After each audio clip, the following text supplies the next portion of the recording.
Greetings. My name is Ronald Jones, and I had the pleasure of interviewing today Mr. Edmond Fordham. Mr. Fordham is a previous administrator for the Marion County school system. Greetings, Mr. Fordham.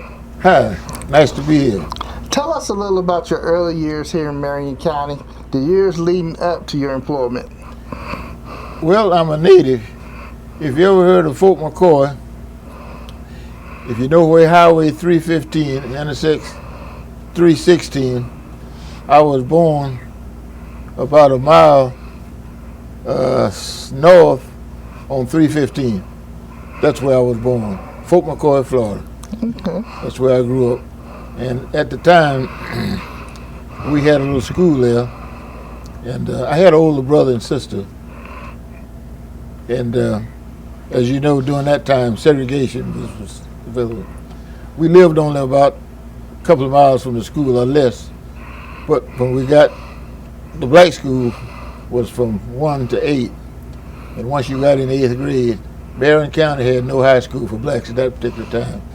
We only had one black high school in Ocala, and that was Howard Academy. Okay. So if a black wanted to go to high school, you had to come to Ocala. So what my dad did, I had an older sister. So when it was time for high school, he bought a car. She commuted. Okay. My brother commuted before that.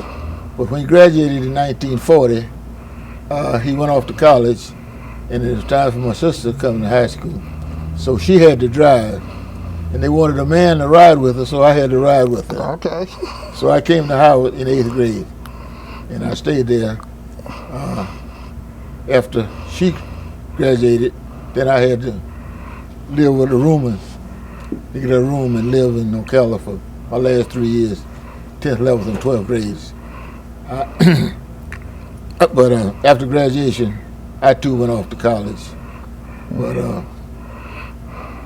as I graduated from high school, Howard, class of 1945, World War II was going on, so most of my male classmates, if you turn 18 before graduation, they would let you graduate at 18. So it was only about 3 or 4 of us in the class that hadn't turned 18 before we graduated. So we didn't have to go to the war then. We went later. But most of my classmates, if you remember Mr. Gore, Yes, sir. he was my classmate. He didn't have to go. We went off to college. But I went to college in Augusta, Georgia, Payne College in Augusta, Georgia. I had an older brother that had gone there. So I stayed 2 years. I got tired of school. Mm-hmm. So I dropped out and enlisted in the Army Air Corps at the time. It later became the Air Force. But when I went in, it was the Army Air Corps. And like I said, after 2 years, I dropped out and went in the Army Air Corps. I stayed for 3 years. I got discharged July 1950 when the Korean War broke out. So I was in the reserves, and they got a recall, but I got a deferment for 120 days, and I'm still on the 120 days. And it was at college where I met my wife, Tommy. I met her in 1950. When I went back to school, I was a junior and she was a junior. So we graduated together in 1952. And she worked a year in Georgia, but I came home. And I was unemployed, living with Mom and Dad, and I was paying a church out of Fort McCoy. And in front of the church was a black school where a man named Will Harrison, he was supervisor of black schools. Mm-hmm. And he came out, and I was painting the church. He came and we struck up a conversation. In the conversation, came out that I was a college graduate, had a major in social studies and math. And he asked me, what was I doing? I told him nothing. He said, you want to work? I said, well, maybe. Because I was with my mother and father. But anyway, so I tell you what you do. You go in you file an application. Put in your application for them. And this was about the early part of 1953. So I did.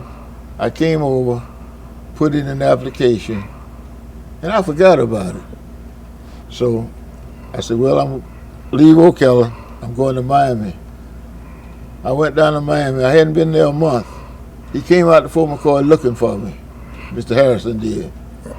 What was going on at Bellevue Santos, at that particular time, it was going from 1 through 11th grade for blacks. And he said that the math teacher has got to have an operation, and they're going to need a sub. And wanted to know would now I'd been in Miami about a month. He told my mom, well, she was sending me a telegram every day to come back. Right. So I was working day labor down there. I was getting paid every evening, $10. So I came back home, and I went out, saw Mr. Hart. He was the principal. And he said, yes. See, I know she's going to be out for a month and maybe longer. So I went to Bellevue Santos it must have been about February of '53, to work for a month. That month turned into 35 years. But anyway, the strange thing about it, Ronnie, day labor in Miami, I was getting $10 a day. I came back home to sub, I was getting $9. I lost $1 by coming back home to sub. You lost $1, but Marion County gained a great employee. But anyway, I hung up that same year. The next year we went to 12th grade, and Mr. Hart was a teaching principal. He taught the social studies classes, but he became a full-time principal, and I taught social studies in 1 and 2 classes of math. And from then on, I went up. I stayed there from 1953 until 11 years. And while I was there, I was assistant football coach and unofficial assistant. He didn't have an assistant. Matter of fact, when I went, he didn't have a secretary. But I was pretty good in math. I was helping with reports and everything. But anyway, I ended up staying there with him 11 years. And we had a teacher organization, which was black, and I was real active in that. I was young. I became president of our teacher association and everything. And I saw an article in the Star Banner about the white teachers having a payroll deduction for their credit union. We had a credit union, and at the time I was president of that too. So I made an appointment with him to talk about the credit union. And after our long conversation about the credit union, when we got through, he asked me, he says, have you ever thought about being a principal? I says, not really. He said, well, Matthew, that's the principal's Hart, he said some good things about you. See, next year we're going to build a school up at Spar, and we're going to bring the kids from Fort McCoy, Anthony, Sistra, there. That's going to be the school for blacks in that particular area. He said, we're going to need a principal. He said, why don't you apply? This is what the superintendent told me. Right. So I went back and told Mr. Hart about it. He said, yeah, go ahead and write him a letter and everything. But anyway, when the time for appointments, I got a letter from him saying I had been appointed to the position which I applied. And this was a school term coming up of 64, 65. So I became a principal in 1964 out at Spar Elementary. And I stayed there for 4 years. And my last year there was 67, 68. And the white school was up at Citron. And they wanted the kids to come down, transfer them to Spar. But there was a lot of complaints from the parents about it. So Mr. Daugherty was superintendent. He said, okay, I'll tell you what I'll do. Since you all want to bring the students down to Spa, I'll send the principal assistant. So my last year up there, 64, 67, 68, I had two schools. I was principal of Spa and Citron. And that last year up there, 67, 68, was the last year that we had segregated schools. The next year, we became integrated, and we had a mass meeting, all principals. When it started out, we had 14 black principals. When it was over, we had 2. Some principals were sent back to the classroom. We had the principal, Reverend Broxton, was at Spa, was at Pheasant. They didn't move him. Miss Dean was up at Reddick. They did move her, but all other black principals were moved. Now, I was at Spa, so what they did, Osceola was a junior high, so they brought me in town. I came from Spa to Osceola as the assistant principal. Nick Marcos was the principal. I stayed with him 3 years, and in '71, I got moved back. He came over. Dunwoody was the superintendent then, and he said he's going to make a move. He's going to send me to Jones Elementary. Going to send Mr. George to 8th Street. Frank Washington was the PE teacher at Jones. He said, I'm sending Frank over to take your place. Frank came to Osceola as assistant principal, replacing me. And at Jones, I went there in '71. That's where we met. Yes, sir. That's where we met. What year was that, Ronnie? Had to be 1979. 79. Anyway, that's where we met.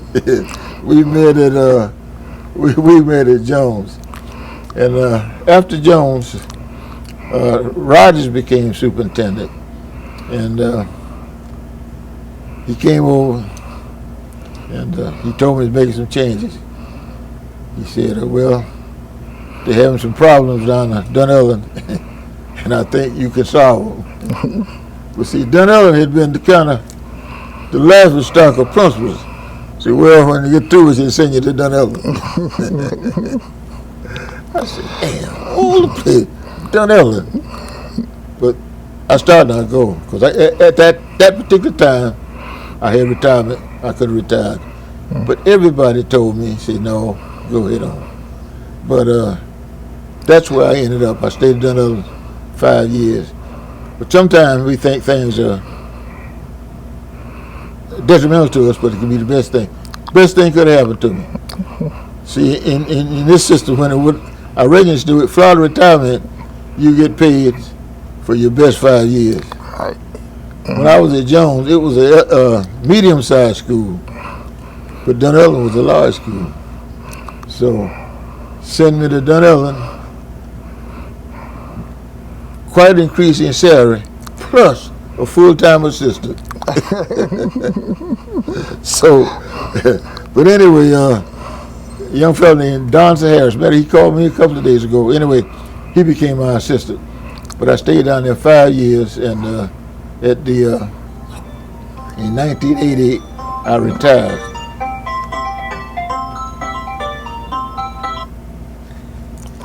But after I retired, you know Frank Washington. Yes, sir. He became personnel director for the county, and he'd heard about these satellite programs they had for people that had dropped out and wanted to go back, get their degrees and this kind of thing. He started the program here, and they hired me as site administrator. So I did that for about 10 years. One of my students is a principal now, Tracy Crawford. Miss Crawford, yes. You know Tracy? Yes, I do. Tracy She was probably Jones with you. Yes, she was. So really, I got two principals, you and her. She came through Jones and Nova, but you came through Jones. But anyway, I stayed with them for 5 years, and that's about the total of my work here in Marion County. Well, I'm so glad you were at Dr. H. Jones when I was going through Dr. H. Jones. You were a model for all of us that went through. Well, I really enjoyed working with you guys. So that was a historic school. Matter of fact, now, in case you went off to college and everything, you decided to join a fraternity. Yes, sir. Your mama told us about it and we shouted. Me and Brother Vereen. And you can say your principal was a Q. The school was named after a Q. And the school was the Q headquarters. Well, the only reason why I became an Omega is because I had people like you to look up to. Well, we're really proud of you, Ron. And it's so nice to see that we got you, one of our students, and got a member on the school board. Yes, Brother Reverend Cummings. Dr. Cummings. Yes. So that's all right. It's all right. Brother Fordham, how does the pandemic times and the recent government insurrection compare to the years when school became integrated? I really wonder how you guys functioning now, man. I don't. I understand that the kids can stay home and do the work on computers and this kind of thing. But speaking of computers, let me just say this about computers. My last school year working, 87, 88, mandate came out. Say next year, school system completely computerized. Say we got these units, they gonna come to your school, and you have to have your people trained to use the computers. I trained everybody except me. I said, I'm getting out of here. I don't need no damn computer. It's a big mistake I made. My daughter and my grandson now. But anyway, I admire you guys for how y'all are really carrying on. I got the lady that take care of my grandson, her son, her children in school. Right. And it's got to be a tremendous job running. What kind of cooperation are you getting from the parents? That's the key. You getting pretty good cooperation? Yes, we get pretty good cooperation. Mm-hmm. Now, is there any kind of pressure you can put on them or something to make them do better? Well, we're doing the best we can to make sure everyone's educated, and we're finding all the students to make sure everybody's taken care of socially and emotionally as well as their education. Yes, sir. You see, like I said, that there's been a lot of changes since I left. I don't know whether you all do it or not, but see, in everything there's always a little clique or system. But we had a system where we kept each other informed. You know, the guys that worked upstairs, they kept us informed on what we needed to know and this kind of thing. Now, whether that kind of thing exists, I don't know. And I can say this, out of my 35 years, I worked under, let's see, Mr. C was my first superintendent, Mr. Daugherty, Dunwoody, Fish, and Rogers. They supported us. We got real support from our superintendent. Very seldom, if a controversy came up at a school or something, unless you was really, really long, the superintendent gave us support. Now, whether it's like that now, I don't know. Because now you've gone to an appointed superintendent, so maybe, I don't know. See, in the beginning, our superintendents, they had to be politicians first. Right. Yes, sir. Campaigning for the student. Now, the board is in charge. So, I don't know. But, like I said, I never had any serious problems with the administration, with my parents and this kind of thing. All my 35 years in the system, like I said, I spent 25 years as an administrator, and the 10 years in the classroom. What advice would you give teachers and administrations today? I would say this: with my staff, my teachers, number one, you're a teacher, I'm the principal. What you like about me or consider me is two things. Number one, I am your principal. You respect the position. I respect your position as a teacher. Now, otherwise, do your job, obey the rules and regulations. It's all right with me. Now, your personal life is your personal life, But obey the rules and regulations as much as you can, and do your job. Do your job. Brother Fordham, it's been an honor. I've looked up to you since I met you back at Dr. N.H. Jones back in the 70s, and today has been a pleasure talking to you. Well, it's been a pleasure. I'm glad to talk to you, Ronnie, and congratulations on your position. And how many years do you have? 18 years. 18 years here. You don't have long left. It'll be before you know it.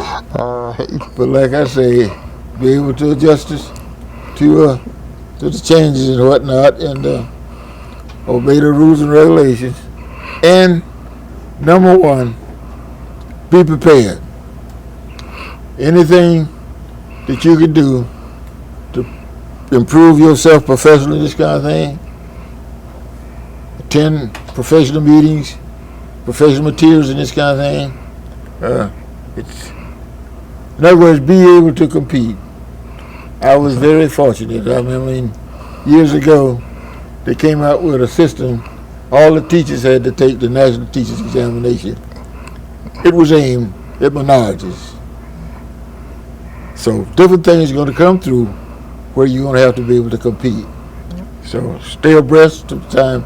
Keep up with all the latest changes and whatnot that you have to go through it to be able to compete, and obey the rules and regulations. If you're breaking the law, try not to get caught. Well, Brother Fordham, thank you so much for your time. Okay, and thank you. And like I said, we're real proud of you, Ronnie, and we're looking for you to go far in the fraternity. All right. Okay? Thank you. All right.